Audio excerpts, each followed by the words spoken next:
오늘은 사사기의 말씀 10번째 시간으로 야엘이라는 여인을 통해서 일하신 하나님의 손길을 우리가 같이 살피며 은혜를 나누려고 합니다.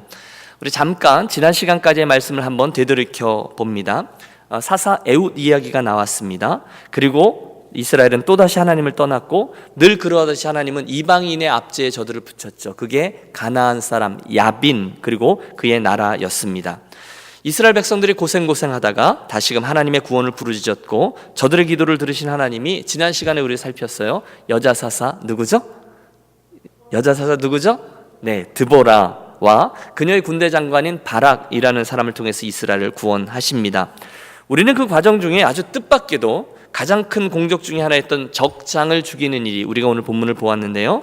사사 드보라나 용맹스러운 장군이었던 바락이 아니라 오히려 야엘이라는 평범한 주부의 손에 의해서 진행된다는 사실을 보게 됩니다. 야엘, 그녀는 평범한 주부의 손이었다고 말씀드렸는데요. 옛날에 그 모세의 장인 호밥의 후손 겐 사람이었고요. 가나안의 군대 장관 시스라는 그녀에 의해서 이 관자놀이에 말뚝이 박혀 땅에 박히게 되므로 비참한 최후를 맞이합니다. 오늘 본문 속으로 우리 함께 여행을 떠나보겠습니다. 우선 11절을 펼쳐 주십시오. 모세의 장인 호밥의 자손 중 겐 사람 헤벨이 자기 족속을 떠나 게데스에서 가까운 사하나님 상수리 나무 곁에 이르러 장막을 쳤더라. 여러분 그러려니 할 수 있지만 우리가 4장을 딱 펼쳐서 처음부터 쭉 읽어 내려오다 보면 갑자기 이 11절에서 조금 고개를 갸우뚱하게 됩니다. 왜냐하면 지금 한창 긴박한 전쟁 이야기가 이 앞과 뒤에 펼쳐지고 있거든요. 그런데 갑자기 이스라엘 사람도 아니라 엉뚱한 이방 사람 이야기가, 그것도 심각한 이야기가 아니라 상수리 나무 곁에 이르러서 평범한 어떤 사람이 텐트를 쳤다, 이 이야기가 갑자기 11절에 나오고 있기 때문이죠. 여러분 원래 이 겐 사람은요 몇 세대 전인 모세의 장인 이드로의 자손을 말합니다. 이드로는 그의 사위였던 모세가 이제 애굽에서 이스라엘 백성들을 이끌고 나왔을 때 광야에서 만나잖아요. 그리고 그곳에서부터 광야 생활을 시작합니다. 사실 그들은 원래부터 유목민이었어요. 그렇기 때문에 이스라엘과 함께 이동하는 게 뭐 그렇게 큰 어려움은 아니었을 것입니다. 이후에 그들은 팔레스틴 땅에 이제 가나안 정복 시대죠. 같이 들어와서 남쪽 유다 지파의 지경에 거주하였는데 그 중에 한 사람이었던 헤벨이 무슨 이유였는지 북쪽으로 이동을 해서 거기 장막을 쳤다, 이 얘기예요. 그리고 오늘 이 시스라라는 사람이 도망을 하다가 그 장막을 지나가다가 잠깐 쉬어가기를 청했던 것을 보면 아마 이 가나안 사람들과, 아니 적어도 이 시스라하고 지금 말씀드린 이 헤벨이라는 사람은 좋은 관계를 유지했던 것이 틀림이 없습니다. 잘 알던 사이였다는 거죠. 저와 여러분의 첫 번째 궁금함이 여기에 있습니다. 여러분 어떻게 그 헤벨과 그의 아내 야엘이 어느 날 자기들의 동족이 살고 있었던 그곳을 떠나서 엉뚱한 곳으로 이동을 해서 장막을 쳤을까요? 여러분 저만 궁금할까요? 그것도 이 시스라가 도망치다가 잠깐 쉬어가기를 청하려고 하는 그 자리에, 그 시기에 말입니다. 어떻게 원래 살던 곳에서 가서 거기다 장막을 쳤냐, 이 말이죠. 해답은 간단합니다. 여러분 사사기의 주인공이 누구시라고 말씀드렸죠? 네, 우리 하나님이죠. 여러분 저도 최선을 다할 테니까 여러분도 열심히 대답해 주세요. 하나님이죠. 그렇다면 여러분 이 헤벨이라는 사람과 그의 아내였던 야엘의 장막이 하필 잘 있다가 그곳으로 가서 그 길가에 자리 잡게 된 것은 누가 하신 것일까요? 예, 우리 하나님이 하셨습니다. 여러분 이게 분명하셔야 합니다. 믿습니까? 여러분 이게 분명하셔야 돼요. 저와 여러분은 우리들 인생에 일어나는 여러 가지 일들에 대해서 바로 이 일들, 그 일들에 앞서 행하시는 우리 하나님을 보셔야 된다는 거죠. 오늘 우리가 그 얘기를 합니다. 하나님의 섭리가 있어요. 때로는 아무런 의미가 없는 것 같아도 이해가 안 되는 일이기도 하지만 만사에는 하나님의 인도하심이 있습니다. 여러분 이게 분명하셔야 됩니다. 제가 종종 여쭙잖아요. 여러분 오늘 저와 여러분이 유니온교회 공동체에서 만나 함께 주님을 섬기며 달려나간다. 누구의 섭리일까요? 예, 하나님의 섭리입니다. 또 여러분의 이민은 어떻습니까? 여러분 어쩌다가 캘리포니아 정착하셨습니까? 또 어떤 분들은 다른 곳으로 돌아서 이렇게 오신 분도 계시잖아요.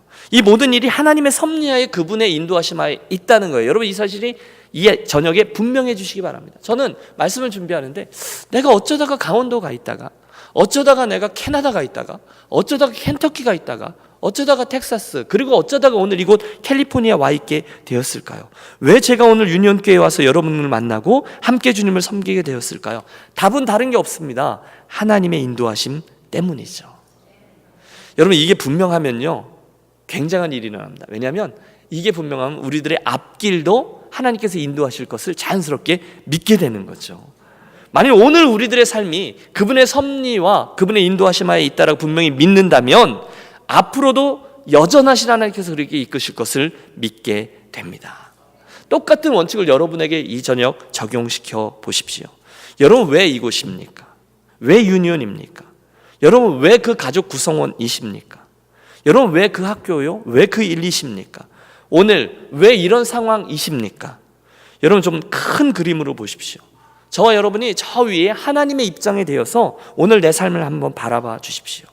우리들의 인생길의 시작점과 끝점을 아시는 하나님께서 오늘 저와 여러분의 삶을 사랑으로 바라보시며 추적하시며 인도하고 계시는 거잖아요. 하나님은 우리들의 머리털까지도 다 세심바 되셨다라고 말씀하셨고요, 참새 2마리가 한 아시리온에 팔리는 것도 아시는 분이라 하셨습니다. 그렇다면 여러분, 우리들의 믿음이 이 저녁에 새로워질 줄로 믿습니다. 이 밤이 그렇게 되는 거죠. 여러분, 눈을 드십시오. 우리 삶을 지금 추적하고 계시는 하나님, 그날 야엘의 장막터를 남쪽에서 별 이유 없이 그곳까지 옮겨 놓으신 하나님의 섭리가 있다는 거죠. 그리고 우리들의 눈을 늘어서 그 하나님의 눈을 마주쳐 보세요. 오늘 왜 내가 이곳에서 이 일로, 그러면 여러분 새로운 세상이 열리게 되죠. 분명코 하나님은 저와 여러분의 오늘 이곳 LA에서의 생을 당신의 선한 뜻을 이루기 위해서 인도하고 계십니다. 분명코 하나님은 저와 여러분의 인생을 통해서 당신의 영광을 이루기를 원하십니다. 그러므로 우리의 할 일은 부지런히 그분께서 나를 이 땅으로 부르시고 이 공동체 안에 두시고 이곳에 정착시키시고 이곳에 뿌리를 내리게 하시며 함께 주님의 몸된 교회를 이루게 하신 뜻을 우리가 분별해야 한다는 거죠. 그리고 이제는 그 뜻대로 사는 겁니다. 이게 오늘 야엘이라는 여인이 그곳에 장막을 쳤다라는 이야기 속에서 우리가 얻는 첫 번째 교훈입니다. 드디어 전쟁이 시작돼요.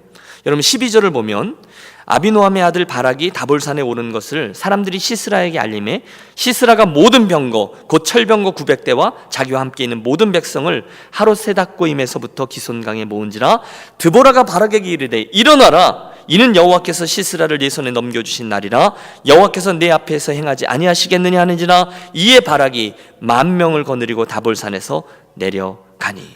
여러분, 다볼산은요, 다 보인다 그래서 다볼산인지 모르겠어요. 다볼산은 무깃도라는 지역에 있는 제법 높은 산입니다. 이 무깃도가 굉장한 전쟁터예요. 그리고 그 앞에는 기손강이 흐르고 있거든요. 그리고 이스라엘은 그 산 쪽에 진을 쳤고 가나안은 평지 강가에 진을 쳤습니다. 이제 치열한 전투가 막 일어나려고 하는 찰나입니다. 여러분, 지금 이스라엘이 치르고 있는 이 전쟁은 오늘 저와 여러분 그리스도인들에게도 영적으로 큰 의미가 있는 전쟁입니다. 왜냐하면 여러분, 저 뒤에 신약성경의 요한계시록에 가시면 세상 끝에 나오는 전쟁이 있어요. 사탄하고 하나님 백성들의 큰 싸움이 이르는데 어디 무슨 전쟁이죠? 예, 아마겟돈 전쟁으로 들어보셨을 거예요. 이게 히브리 말로 아마겟돈 전쟁인데요, 이때 이 아마겟돈이 무깃도의 산입니다. 히브리어인 할 무깃도의 헬라식 발음이 아마겟돈인 거죠. 그러므로 아마겟돈은 무깃도의 산, 다볼산을 의미하는 것이고요, 이미 오래전에 거기서 일어났던 사사기의 전쟁은 마지막 날 오늘 저와 여러분이 감당할 영적인 싸움에 대한 예표가 됩니다. 여러분, 영적인 의미로 오늘날 예수를 믿는데 감당하는 가장 큰 싸움이 뭘까요? 오늘 저와 여러분 무슨 싸움을 하십니까? 오늘 저와 여러분, 일단 예수를 믿은 사람은 구원에 대한 확신이 있은 다음에는 그리스도인으로서 내가 어떻게 하나님의 뜻에 합하게 살아낼 것이냐라는 싸움이죠. 여러분, 그거 그렇지 않으세요? 오늘 저와 여러분의 믿음의 싸움은 뭡니까? 내가 어떻게 하면 더 좋은 집에 살 것인가? 그 정도 싸움이 아니지 않습니까? 그리스도인의 싸움은 내가 어떻게 하면 하나님 보시기에 좀 더 합하게 살 것인가? 내가 어떻게 그분에게 기쁨이 될 것인가가 우리들의 싸움이죠.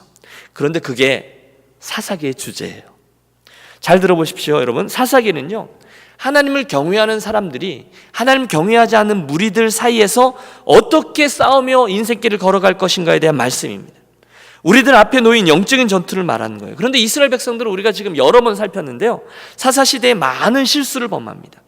그런데 그 많은 실수들의 근원이 뭐냐면 우리들의 수차 강조했듯이 그들의 정체성, 믿음을 가지고 사는 사람들의 삶의 모습을 조금씩 포기하고 양보하여 결국 믿음이 없는 주변 사람들과 동화되어 갔다는 게 사사기의 문제였죠.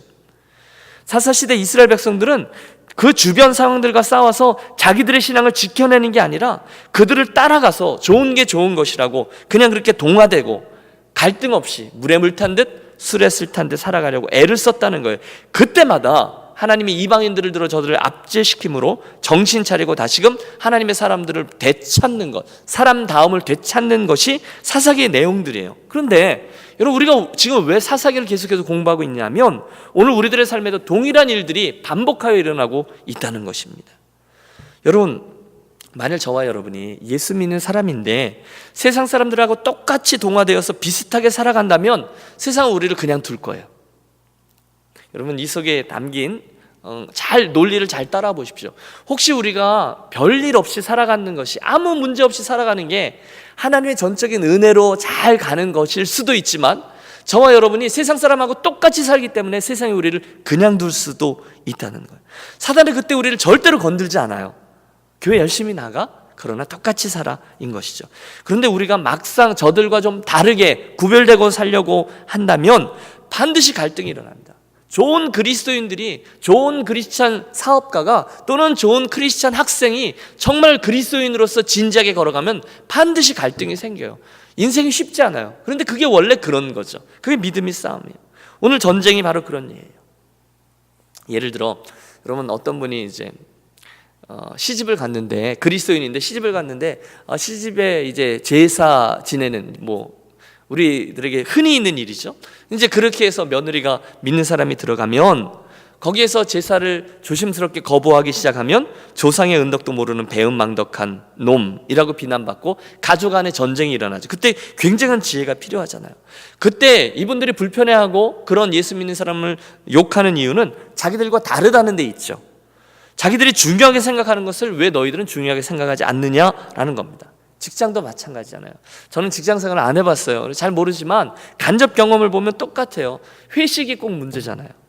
예수 믿는 사람들은 회식 자리에 가서 굉장히 불편하잖아요. 그러니까 그분들이 볼 때는 기분 나쁜 거예요. 왜 너희만 그렇게 다르냐는 거예요. 믿는 사람들은 또 미운 집만 골라서 하잖아요. 여러분, 회식 자리에 가면 예수 믿는 사람들은 이 술을 잘 안 하니까 안주만 집어먹잖아요. 여러분 잘 모르세요? 예? 교회 간다고 주일은 꼭 챙기잖아요. 최선을 다해서. 그러면 다른 걸 더 열심히 해줘야 되는데 그렇지 않으니까 또 주일이면 꼭 회사에서는 꼭 단합대회 어디 가는데 될 수 있으면 안 가려고 하다 보니까 우리가 좀 다르지. 그 다른 것 때문에 핍박을 받는다는 거예요. 그런데 여러분, 그게 꼭 예수 안 믿는 다른 사람들과의 관계 속에서만 전쟁이 생기느냐? 아니죠. 신앙을 지키면서 하나님의 사람으로서 그분이 원하는 원리대로 살아가려고 애를 쓰려고 하면 우리 안에도 갈등이 생깁니다. 내 안에도 전쟁이 생겨요. 한마디로 내가 정말로 이렇게 말씀대로 살아간다면 정말 이 험악한 세상에 살아남을 수 있는가라는 의심이 생깁니다. 여러분, 그런 의심 안 해보셨습니까? 그냥 좋은 게 좋은 거지, 늘 나라고 별나게 이렇게 나아가면 별 갈등이 생기지 않을 수 있는데 내가 정말 하나님의 사람이지, 하나님의 방식대로 해봐야지, 그러면 문제가 생긴다는 거예요. 여러분, 세상 사람들은요 정말 치열하게 살잖아요. 여러분도 치열하게 사시죠. 근데 그들은 세상 일만 전력 투구하면 돼요. 생명 걸고 공부하고 생명 걸고 돈 벌고. 그런데 그런 거 그렇게 열심히 딴 거 하지도 않고 정말 그 일만 열심히 하면서도 정말 살아남을까 말까, 생존 경쟁 속에서 이길까 말까 한데, 그런 경쟁 속에서도 우리들은 좀 다르잖아요. 꼬박꼬박 예배드리고 또 저녁이면 모여서 기도회도 모이고 새벽 예배도 하고요. 11조 떼죠. 또 여러분, 선교헌금 드리잖아요. 우리가 때 있으면 하나님께 감사헌금 드리잖아요. 그러면서 내가 과연 살아남을 수 있을까? 여러분, 이게 내 안에 일어나는 전쟁입니다. 내가 말씀대로 정말 이 원리대로 살아나가는 것이 승리할 수 있을까? 여러분, 이게 뭐죠? 저는 이게 무기또 전쟁이라고 믿습니다. 세상 사람들하고의 갈등도 문제가 될 수 있어요. 그러나 나 스스로도 믿음의 싸움 자체가 무기또 전쟁이라는 거예요. 여러분, 제가 분명히 예언하는데요, 이 무기또 전쟁은 저와 여러분이 주님 앞에 서는 날까지 계속될 겁니다. 우리 신앙이 한 70점에서 80점에서 90점 정도 되면 우리들은 이 싸움에서 해방될 거라고 생각하지 마십시오. 사도 바울도 마지막 순간까지 이 싸움을 감당했습니다. 그러려니 하시고요, 믿음의 싸움을 계속 잘 감당하십시오. 그러나 지치는 싸움은 아닙니다. 우리가 어느 정도 감이 생기면요, 하나님께서 무엇을 기뻐하시는지 선택하기가 좀 더 쉬워지게 되죠. 여러분, 무기또 전쟁들이 있을 때요, 그때마다 우리가 돌아가야 될 말씀이 바로 이 사사기인 것이죠. 사사기를 통해서 하나님 우리들에게 계속 반복하여 주시는 말씀은 간단합니다. 지금 이 전쟁이 힘들어 보이지만 이 전쟁은 나에게 속한 것이 아니라 여호와 하나님께 속한 전쟁이다라는 사실을 기억하라는 것입니다. 할렐루야. 여러분, 우리가 사사기를 통해서 계속 반복하여 확인하는 게 그겁니다. 우리들의 상황은 열악하지만, 믿음으로 살아보려면 힘들지만, 신앙생활을 가지고 하면서 이민생활하는 게 만만치는 않지만, 이 열악한 전쟁에서 우리를 승리케 하신 이는 여호와 하나님이시다라는 사실을 본문이 거듭거듭 밝혀줍니다. 그러므로 여러분, 이 저녁에 저와 함께 동의하시고 분명히 믿게 되시길 바랍니다. 우리 안에 있는 이 무기또 전쟁은 하나님께서 나를 위하시면 절대로 망하는 전쟁이 아니라 우리들의 대적 원수 마귀가 반드시 망하게 되는 전쟁이 될 줄로 믿습니다. 여러분, 우리가 아예 사사기를 딱 열면서 첫 시간에 결론을 내리고 시작했죠. 사사기의 주제가 뭐죠? 그분이 주인공이시라는 거예요. 그러므로 우리가 그분 뒤에 줄 서야 된다는 거예요. 이 두 가지 사실을 절대로 잊지 마십시오. 그러면 진정한 의미에서의 승리는 하나님에게로부터 주어진다라고 말씀하십니다. 여러분, 이 사실 사사기 속에 거듭 확인하면서 우리들의 믿음이 굳건해지는, 그리고 오늘 저녁이 바로 그런 복된 발걸음을 떼는 밤이 되시기를 축복합니다. 본문 14절을 보십시오. 드보라가 바락에게 이르되 일어나라, 이는 여호와께서 시스라를 네 손에 넘겨주신 날이라, 여호와께서 너의 앞서 행하지 아니하시느냐. 여러분, 인간적으로 보면 참 무식한 말씀입니다. 지난주에 우리가 살폈어요. 이스라엘에게는 아직 쇠로 된 무기가 없습니다. 철제 무기가 없습니다. 그런데 적군 가나안의 병기는 철병거, 철로 된 탱크가 900승이나 있었어요. 900대나 있었어요. 그런데 하나님이 무엇을 믿고 이스라엘 백성들에게 나가라고 이야기하는 것입니다. 너무 늦었어요. 지금 이스라엘이 전쟁하러 나왔는데 저 앞에 철병거들이 있는 거예요. 열심히 싸워야 됐어요. 근데 뒤에는 산으로 막혀 있습니다. 앞에는 900대가 있어요. 이걸 어찌한다. 그때 사사 드보라를 통해서 들려지는 아버지의 음성이 있는데 일어나라는 것입니다. 따라해 주십시오. 일어나라. 일어나라. 믿음에 굳게 서라는 거예요. 담대하게 나가서 싸우라는 거예요. 여러분 아세요? 일찍이 이스라엘의 영도자 여호수아가 모든 이스라엘 백성들과 함께 손을 놓았을 때 하나님이 여호수아에게 제일 먼저 다가가셨던 말씀이 일어나라였습니다. 똑같습니다. 여호수아가 죽었어요. 그때도 똑같습니다. 여호수아가 죽은 후에 가나안 정복 전쟁이 사사기가 다시 시작될 때 하나님이 일어나라라고 말씀하셨습니다. 말이 되지 않는 상황이지만 여러분, 오늘 저와 여러분이 끝까지 믿음의 싸움을 감당해야 될 이유가 있습니다. 그분이 일어나라고 하셨기 때문인 거죠. 여러분, 제가 말씀드렸죠. 우리들이 싸우는 무기또 전쟁은, 성도의 싸움은 나의 싸움이 아니라 누구에게 속한 싸움이라고요? 여호와 하나님의 싸움이에요. 사사기의 주인공인 하나님의 싸움입니다. 그분이 일어나라고 하셨고 그분이 나가서 싸우라고 했습니다. 그래서 우리가 일어나는 거예요. 상황은 만만치 않아요. 상사가 으르렁댑니다. 아무리 경제적인 여건이 나빠요. 또 아무리 애들이 내 뜻대로 잘 안 움직여요. 그래도 우리는 일어나는 거죠. 그리고 우리들의 믿음의 싸움을 감당합니다. 왜냐하면 우리가 그리스도인이고 우리의 주인 되시고 대장 되시는 그분이 일어나라 하셨으니까 우리들 맨날 싸우는 믿음의 싸움이 결국 이 상황을 통해서 합력하여 그분이 선을 이루실 것이다. 싸움인 것이죠. 그리고 나아가는 거예요. 그때 여러분 보십시오. 100이면 100, 사단의 괴계는 틀림없습니다. 그 힘든 상황을 보고 우리로 스스로 겁에 질려 스스로 포기하게끔 하는 일입니다. 아이고, 저 철병거들 좀 봐. 우리는 이제 죽었다. 관두자. 사단의 방법이에요. 아니에요. 여러분, 직시하십시오. 여러분 혹시 오늘 무기또 전투에 서 계십니까? 어떻게 하시겠습니까? 그때 하나님이 나를 위하시는데 누가 나를 대적하리요 하고 나아가시겠습니까? 아니면 내가 믿음으로 살려고 여기까지 이렇게 했었는데 상황이 이거 뭔가, 하나님이 어떻게 이러실 수 있을까? 그렇게 상황에 눌려 포기하시겠습니까? 여러분, 이 선택은 아무도 도울 수 없어요. 여러분이 하시는 거예요. 계속해서 선택하시는 거예요. 바랍니다. 저는 여러분들께서 이 상황들마다 드보라를 통해서 주시는 하나님의 음성, 일어나라 라는 말씀 때문에 기죽지 아니하고 끝까지 일어나는 신앙의 용사들, 자랑스러운 유니온 성도들이 되시기를 바랍니다. 물론 그 세세한 방법이 어떻게 될지 몰라요. 하나님이 어떻게 전쟁을 이끄실지 알지 몰라요. 여러분, 누가 알겠어요? 한 번도 아직 안 살아봤잖아요. 끝까지 어떤 일이 일어날지 몰라요. 하지만 여러분, 저는 믿습니다. 하나님의 그날 이스라엘 백성들과 이 가나안 왕 야빈의 철병거 900대와의 전쟁 속에서 하나님의 전쟁 방법은요, 수백 가지, 아니 수천 가지, 아니 수만 가지나 됐을 거라고 저는 믿어요. 그 중에 하나님은 단 한 가지 방법만 쓰셨어요. 여러분, 이 말씀이 여러분에게 큰 은혜가 되시길 바랍니다. 우리 하나님은 지략과 모략의 신이라고 말씀하셨어요. 이스라엘에게 행하신 방법은 한 가지 방법뿐이에요. 그렇지 않습니까? 여러분, 얼마나 우리 삶에 하나님의 놀라운 손길들을 경험하곤 합니까? 정말 기가 막힌 간증으로 그분 우리를 수렁에서 건져주시며 수많은 간증거리들이 있게 하셨어요. 그때마다 특색이 있는 하나님 우리들을 수렁에서 건져주시는, 한 번도 실망시키지 않는 방법들은 정말 기가 막히다니까. 내가 전혀 생각해보지 못한 일들이에요. 여러분, 오늘 이 사사기 4장에는 어떻게 그들을 이끄셨는지에 자세히 기록이 되어 있지는 않아요. 하지만 우리가 건너뛰겠지만 5장을 보면요, 이 전쟁이 일어난 후에, 승리한 후에 드보라가 나가서 노래하거든요. 드보라의 노래가 나오고 바락의 노래가 나오는데, 이 드보라의 찬양을 보면 하나님께서 그 기손 강가에 갑자기 엄청난 폭우를 내리세요. 그리고 순간적으로 강이 범람하게 되고요, 결국 그들의 모든 전차들이 진흙구덩이에 빠집니다. 쓸데가 없게 되죠.